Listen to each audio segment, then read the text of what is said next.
Le duo Mbappé-Dembélé peut-il permettre à l'équipe de France de remporter sa troisième étoile lors de ce mondial 2026? C'est tout ce qu'on va essayer de parler dans cette vidéo, sachant que récemment, des sorties médiatiques nous montrent que Dembouz a recadré Kylian Mbappé concernant son apport dans un collectif. Salut à tous les amis, j'espère que vous allez bien. On est à quelques jours du début de ce mondial, c'est Darius. Ici, on va parler de ce duo qui peut probablement, potentiellement flopper dans cette Coupe du Monde. Et pourtant, il y a énormément d'attentes parce qu'on a d'un côté le joueur qui peut devenir le meilleur buteur all-time de la Coupe du Monde et de l'autre, on a Ousmane Dembélé, le ballon d'or en titre. Parce qu'il faut le dire, c'est le ballon d'or qui a réussi à confirmer son statut de ballon d'or depuis Messi et Cristiano Ronaldo. Donc, on a eu des matchs amicaux, Dembélé a été absent avec les Bleus pendant pas mal de matchs, donc le nouveau système de Didier Deschamps, un système avec 4 joueurs offensifs, nous implique à devoir considérer l'apport de Dembélé d'une part et surtout celui de Kylian Mbappé, lui qui a un statut indétrônable. On a Mbappé qui lors de ses 2 dernières saisons a plutôt été comment dirais-je, le meilleur buteur en Europe. Cette saison, c'est Harry Kane, mais la saison dernière, il termine soulier d'or européen. Mais de l'autre côté, on a Ousmane Dembélé qui a été une fois meilleur joueur de la Ligue des Champions, Ballon d'Or. Et cette saison, il remporte encore la Ligue des Champions en étant le meilleur joueur, l'un des meilleurs joueurs de son équipe et surtout en jouant au poste de numéro 9. Donc, est-ce que les deux peuvent réellement coexister ensemble? Commençons par les propos de Dembélé. On se rappelle dans l'émission Roten sans flamme. On lui avait posé une question concernant son apport dans l'équipe de Didier Deschamps. Il y a certes toujours sa façon de répondre. Tu sens qu'il n'est pas vraiment totalement d'accord avec l'approche de Deschamps. Une approche où on a 4 joueurs offensifs qui des zones qui ne sont presque jamais à leur poste de départ et du coup ça crée beaucoup de déséquilibre. On essaye tout le temps de calquer ce que fait Dembélé au Paris Saint-Germain ou bien ce que fait le Paris Saint-Germain par rapport à ce que fait l'équipe de France. Mais on oublie une chose très importante, le Paris Saint-Germain ne joue pas avec 4 attaquants. Le Paris Saint-Germain respecte le football, joue avec 3 attaquants, 3 milieux de terrain. Ça permet de mieux occuper les zones dans un terrain. On l'a vu hier contre l'Irlande du Nord. On aura beau avoir tous nos joueurs offensifs d'un coup. Qu'est-ce qui va se passer si en premier mi-temps, on n'arrive pas à faire la différence? Il nous reste qui sur le banc? Ça, c'est une très bonne question. Et d'ailleurs, quid? Parce que dans un système en 4-2-3-1, il faut que tout le collectif puisse être au même niveau, c'est-à-dire les efforts défensifs, courir, le jeu avec et sans ballon, tout ça, en fait, tout le collectif doit être sur la même longueur d'onde. Et c'est là où Ousmane Dembélé, du haut de son statut de ballon d'or, l'avait dit dans Routen sans flamme, la seule façon de gagner en 2026, c'est que tout le monde court ensemble. Il ne s'agit pas de presser pendant 90 minutes. Il ne s'agit pas de défendre comme on fout si tu n'es pas défenseur. Mais il s'agit de faire ce minimum d'efforts. Quand tu es attaquant, tu perds ton ballon, tu essaies de montrer à l'équipe que tu es désolé de perdre le ballon et que tu veux tout faire pour que l'équipe récupère parce que ce n'est pas toi qui le récupère, c'est toute l'équipe qui le récupère. Donc il a toujours mis en fait en avant le collectif. Mais sauf que Mbappé n'est pas dans cette logique-là. On l'a vu contre l'Irlande. Combien de ballons est-ce qu'il a perdu et combien est-ce qu'il a essayé de rattraper? Quasiment aucun. Aucun. Et pire encore, c'est qu'on a un joueur qui occupe quasiment toutes les zones du terrain. Et parfois, dans l'endroit où il doit être, il n'est presque jamais là. Donc, on a une équipe de France qui a quand même 2 superstars. Mbappé, son historique avec les Bleus, et Dembélé, le ballon d'or. Parce qu'on ne peut pas parler de Dembélé avec les Bleus, parce qu'il n'a rien, il n'a encore rien vraiment prouvé avec l'équipe de France. Mais sauf que c'est le ballon d'or. Il n'y a aucun monde dans lequel tu as un joueur qui fait le back-to-back Ligue des Champions et qui n'est pas performant avec sa sélection nationale. Si cela arrive, le coach doit se poser de réelles questions. Parce qu'on est dans une situation où Dembélé remporte le Ballon d'Or et la Ligue des Champions en joueur numéro 9, mais il ne peut pas jouer dans ce poste en équipe de France. Mbappé, en joueur numéro 9 depuis, je dirais, 3 saisons aujourd'hui, a quasiment fait que des saisons blanches. Mais on te dira qu'il met beaucoup de buts. Alors, son match d'hier, il n'a pas mis de but. Qu'est-ce qu'on retient de son match? En fait, rien. Rien. Et c'est ça, en fait, qui est décevant et désolant. C'est que ces deux joueurs, je suis désolé, Didier Deschamps a fait son choix depuis 2016, 2017, voire même 2018. Il a fait son choix sur Kylian Mbappé. Et donc, Dembélé a quasiment tout le temps été boycotté par Didier Deschamps. N'hésitez pas à regarder ma précédente vidéo où je présente en fait le fait que, de la même façon que Deschamps a cassé la carrière en bleu de Karim Benzema, qui a super formé en club, je pense que Dembélé a subi la même chose depuis 2017-18 où il a presque tout le temps été toujours un figurant. Un ailier qui passait son temps à rééquilibrer l'équipe, à faire les efforts parce que de l'autre côté, son compère, Mbappé, ne faisait aucun effort. Donc quand on met Dembouz recadre Mbappé, c'est juste une façon de dire qu'avec son statut de ballon d'or, il lui fait comprendre que si on veut gagner, c'est ça la direction à suivre.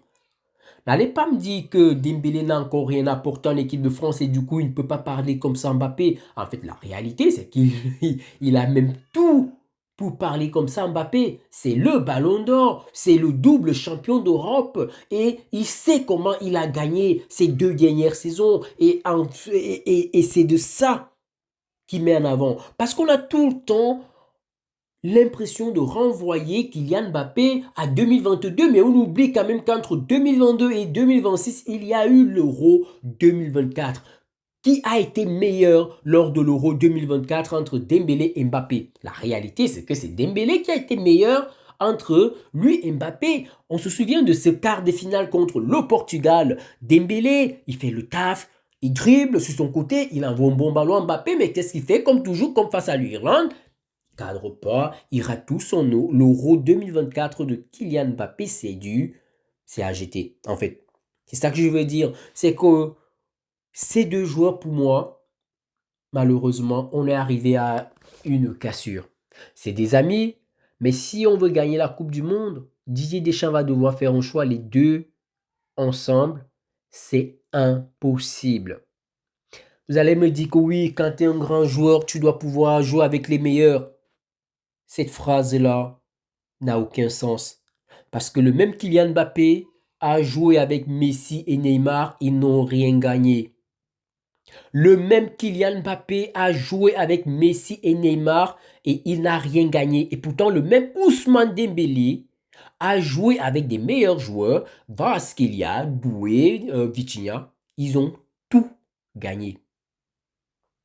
Le dénominateur commun, c'est que Mbappé ne sait pas jouer avec les autres, qu'ils soient grands ou pas, qu'ils soient de grands joueurs ou de moyens joueurs, il ne sait pas jouer avec les autres, alors que Dembélé sait le faire. Alors que va faire Didier Deschamps? On le sait déjà.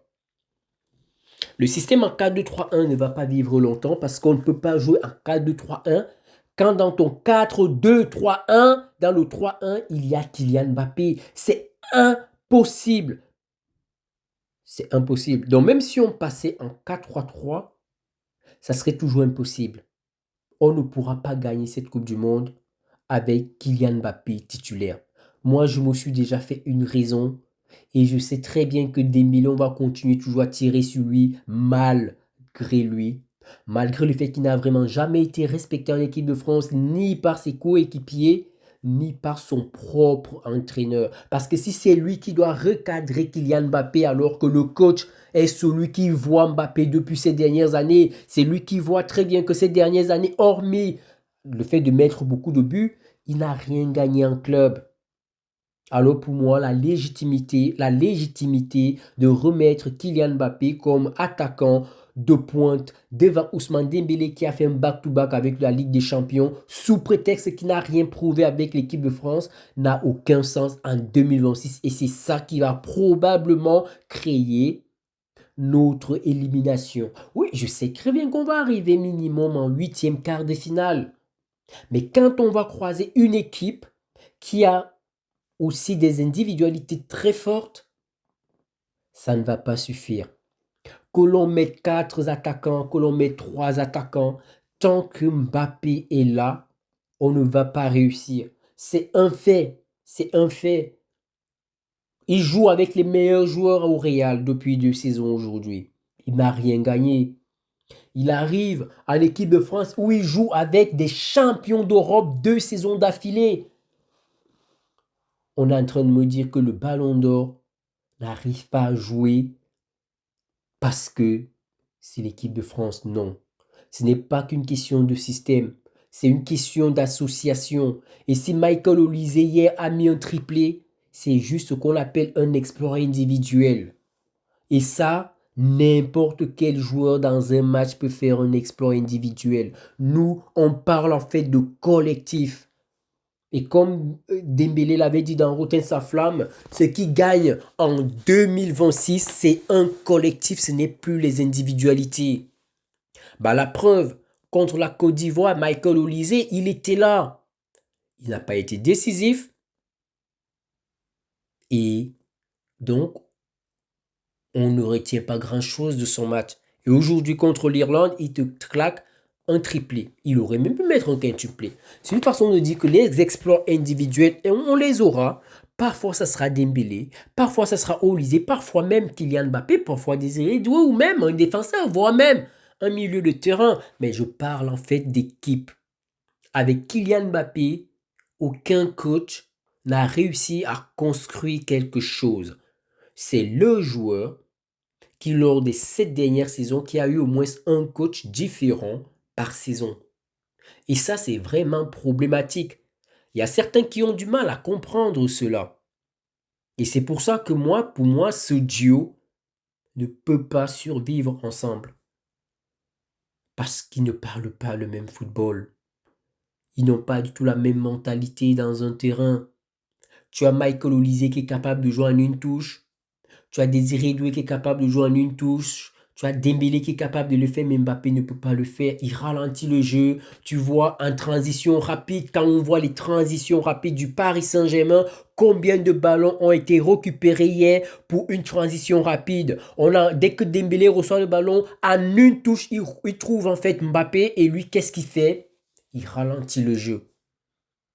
Il ralentit le jeu parce qu'il est incapable en fait en une touche de jouer convenablement et du coup ça met les joueurs en contresens et c'est pour ça que cette passe, vous voyez très bien l'action, Désiré Doué qui ne peut pas la récupérer. Et pourtant, le milieu de terrain avait fait un bon pressing pour récupérer le ballon très très haut et lancer très très vite nos attaquants. Ça ne sert à rien de jouer dans un 4-2-3-1 avec Mbappé titulaire. Si tu veux mettre un 4-2-3-1, tu le mets remplaçant, tu mets Dembélé au poste de numéro 9 ou alors tu décides clairement que tu ne comptes pas sur Dembélé malgré son statut de ballon d'or et tu l'assumes.